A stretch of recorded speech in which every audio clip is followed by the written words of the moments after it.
Bonjour. Aujourd'hui, je vais vous parler d'un sujet qui change des sujets que j'aborde habituellement. Je vais vous parler de vente pyramidale. Et notamment, c'est une expérience personnelle qui m'est arrivée il y a plusieurs années, entre 20 et 30 ans. Oui, aujourd'hui j'ai 48 ans, malgré mes cheveux blancs, je n'ai que 48 ans. Et les faits dont je vais vous parler, ils datent de... Je vais avoir aux alentours de 25 ans. Pourquoi je vous en parle que maintenant? Parce que, comme je prends l'exemple un peu plus extrême, mais une femme qui vient d'être violée, elle n'a pas trop envie de l'étaler en public. Donc ce que j'ai vécu, j'ai presque été victime d'une arnaque, et donc j'ai pas trop envie que ma famille ou mes amis pensent que je suis naïf, même si à l'époque c'était bien le cas. Voilà, donc comme toute personne qui s'est fait naïvement arnaquer, aujourd'hui je n'ai ni honte ni peur, peu importe si j'avais été abusé à l'époque. Aujourd'hui je veux en parler si ça peut éviter que d'autres personnes se fassent abuser. Donc c'est du passé. Aujourd'hui donc je veux avertir, prévenir les éventuelles futures victimes. Je vais retracer rapidement simplement donc une histoire personnelle. J'ai donc failli faire partie de ce qu'on appelle une vente pyramidale. Pourquoi failli? Je vais vous le détailler tout à l'heure, parce que je n'en fais, grâce à mon beau-frère, donc j'ai réussi à éviter ce piège. D'ailleurs, si tu m'écoutes, mon bof, je te remercie. Donc il m'a ouvert les yeux juste avant d'en faire partie. Voici donc ce qui s'est passé exactement. Je vais le lire un peu comme un livre, donc je vais partager en petits chapitres, même si ça dure que quelques lignes. Premier chapitre, pris au piège. Nous sommes dans les années 90, je vis chez mes parents. Nous sommes en soirée, mon père est revenu de son travail. Ma mère avait préparé le repas du soir. À cette époque-là, j'étais au chômage. Entre parenthèses, non indemnisé, parce que je n'avais jamais travaillé. Donc je finissais à peine mes études et je cherchais du travail. C'était donc en soirée, et on sonne à la porte. Un couple se présente, donc un homme et une femme. C'était des représentants. Je ne me souviens plus la raison exacte de leur visite, si c'était pour vendre une encyclopédie, une assurance, une mutuelle, je m'en souviens absolument plus. Je me souviens, voilà, donc c'était un homme et une femme. Un homme et une femme qui étaient plutôt sympathiques. Sympathiques à tel point que, au cours de la conversation, on a parlé de moi. Et notamment mon activité professionnelle. Plutôt de mon inactivité professionnelle. Donc quand ils ont su que j'étais au chômage, ils m'ont tout de suite proposé une invitation à me rendre à une réunion. Donc sans engagement de ma part, juste pour voir. Ils étaient tellement sympathiques qu'ils m'ont même proposé de m'accompagner en voiture, vu que je n'en avais pas. Nous sommes donc allés au rendez-vous. Alors, le jour J, ils sont à l'heure, je les attends, je m'en souviens, j'étais descendu de chez moi, voilà, donc c'était bien à l'heure au rendez-vous. On roule une vingtaine de minutes à peu près. On va en arriver devant un petit village, pour ceux qui connaissent, je me souviens plus exactement lequel c'était, donc au nord de Toulon, là, un petit village bien sympathique, Puget, je crois que c'était, voilà. Donc on arrive au petit village, donc je connaissais, et après nous être garés, nous sommes montés dans une maison de ville, ce qu'on appelle une maison de village. Étaient déjà présentes d'autres personnes. Je me souviens plus exactement du nombre, mais la salle elle était pleine. C'était la salle de séjour qui était remplie. Chapitre 2, la projection. La salle était sombre. Il va bientôt être projeté des diapositives. Voilà, ça commence. Je ne me souviens plus de la personne qui parlait, peut-être parce qu'elle était dans la pénombre, et peut-être aussi parce que mon regard était attiré vers les images qui défilaient. Deux splendides maisons, situées, d'après l'orateur, aux États-Unis. Elles étaient présentées comme des trophées des trophées qu'il serait tout à fait possible d'obtenir grâce à la méthode qui allait nous être proposée, présentée. Après le diaporama de rêve, on en vint donc au cœur du sujet. On nous présenta une belle mallette. Une belle mallette. Et à l'intérieur, plusieurs cassettes audio. Vous voyez, une petite cassette comme ça. Les plus anciens s'en souviennent. Voilà. Ça ne fait pas partie de la mallette, celle-là. Ces mallettes étaient donc à vendre. Nous devions écouter ces cassettes chez nous pour apprendre la méthode qui nous rapporterait beaucoup d'argent et donc qui pourrait nous faire acheter de magnifiques maisons. Lors de la soirée, on ne nous a pas forcé à acheter cette mallette. Pour nous donner un peu plus de confiance, on me prêta 2 ou 3 cassettes, je ne m'en souviens plus exactement, que je devais écouter tranquillement chez moi. Puis, une fois que je les aurais écoutées, je pourrais rencontrer de nouveau le couple qui m'avait accompagné à cette séance vidéo pour leur acheter la mallette.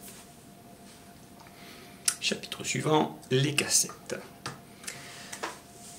Les jours qui suivirent donc, chez moi, j'écoutais ces fameuses cassettes seul dans ma chambre.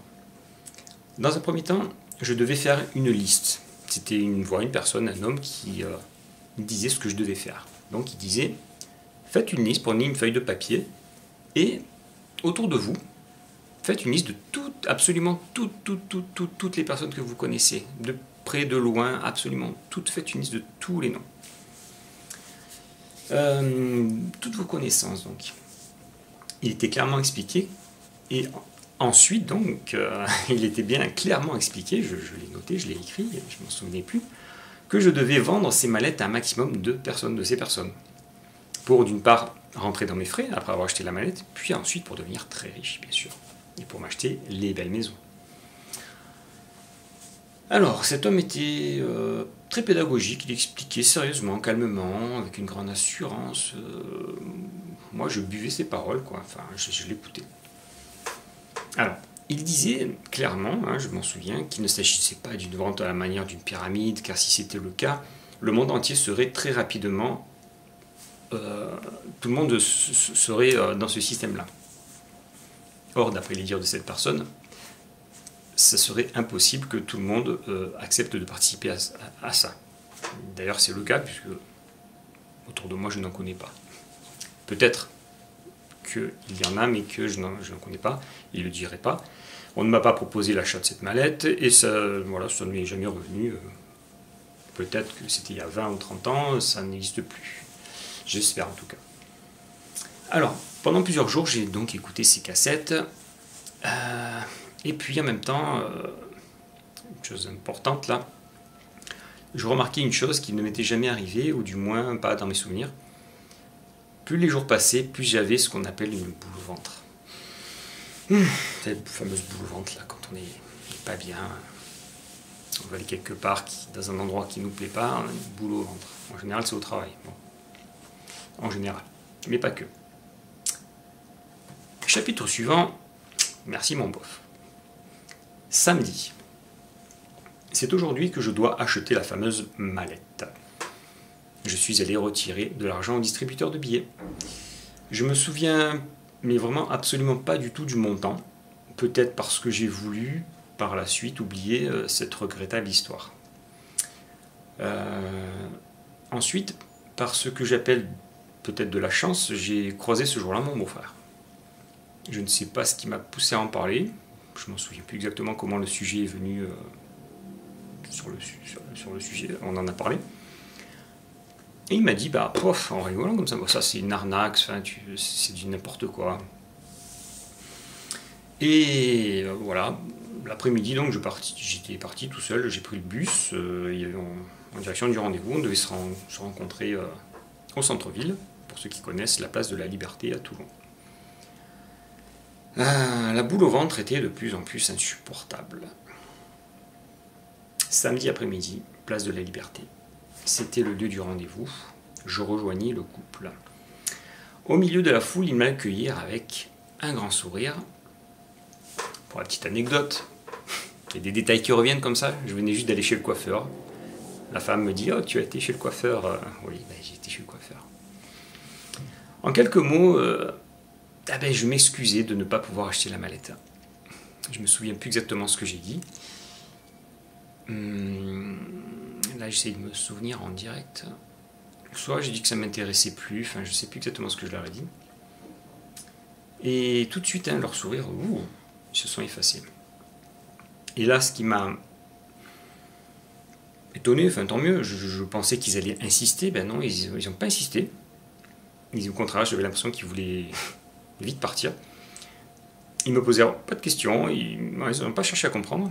Ils m'ont dit, et c'est la femme qui m'a demandé, voilà, à ce moment-là, est-ce que tu peux me rendre les cassettes, quoi. Et je lui ai rendu tout de suite, bien sûr. Je fis ça avec grand plaisir. Et je conservais mon argent. Enfin, sur le chemin du retour, je remarquai avec bonheur que ma boule au ventre avait disparu. Conclusion. Des années plus tard, aujourd'hui, j'analyse donc cet épisode de ma vie. Il en ressort plusieurs choses. La première, la plus importante, c'est que j'espère que si vous me regardez, que vous êtes dans un cas similaire, que ceci pourra vous être utile à éviter justement d'être embrigadé dans ce genre de... comment on pourrait dire ? Alors, ça peut être une vente pyramidale, ça peut être autre chose. Voilà, donc la deuxième, c'est un peu lié, c'est qu'il faut apprendre à écouter son corps. Certains diront son cœur, d'autres leur ventre. Ce n'est pas pour rien si on appelle le ventre ou les intestins notre deuxième cerveau. Si le premier, celui qu'on a dans la tête, bien sûr il est très utile, c'est celui qui me sert à parler, qui vous sert à me regarder, à m'entendre, à bouger. Le second, il ne faut pas le négliger. Le second, celui qu'on a dans le ventre. C'est celui qui nous guide par nos émotions. Quand on a peur, quand on est amoureux, etc. Donc, la conclusion, elle va être un peu brusque, un peu abrupte.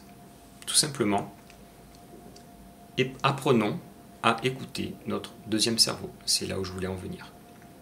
Donc, je fais cette vidéo pour vous informer, ma famille, mes amis, ceux qui m'écoutent. Oui, à un moment donné de ma vie, j'étais naïf, j'ai failli me faire arnaquer grâce à une autre personne, en l'occurrence mon beauf comme on dit.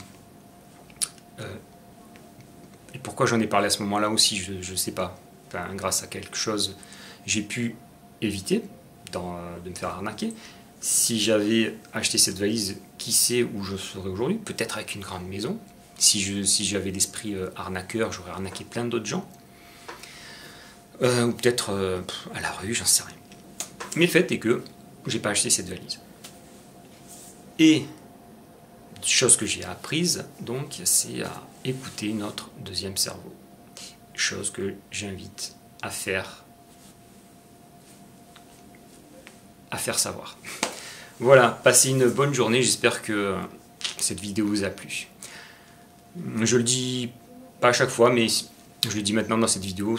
Si cette vidéo vous a plu, un petit pouce en l'air, voilà, ça fait plaisir, tout simplement. Et puis, si cette vidéo peut être vue, peut servir à d'autres personnes, envoyez-la à des personnes dont vous pensez qu'elles sont dans une situation similaire, soit qu'elles vont se faire arnaquer, soit qu'elles ont une boule au ventre pour une raison ou pour une autre. Par exemple, elles pensent qu'elles sont amoureuses d'une personne, elles ont une boule au ventre. Quand elles vont aller voir, c'est pas ça. Et au moment où elle dit à la personne, je vous dis ça parce que ça m'est arrivé, voilà, je vous avoue, ça m'est arrivé. Je pensais être amoureux d'une personne, mais j'avais une boule au ventre quand j'allais la voir, cette personne. Et finalement, quand j'ai dit non, ça fait toujours du mal de faire mal à une personne, de lui dire non, voilà. Mais après, on est bien. La boule disparaît, et puis voilà, et puis on va voir ailleurs. Et puis on est seul, c'est pas grave, on est bien. On va pas vers un mensonge, on va pas vers un truc où on doit pas aller, un chemin où on ne doit pas aller. Voilà. Allez, à bientôt. Je vous embrasse tous. Ciao.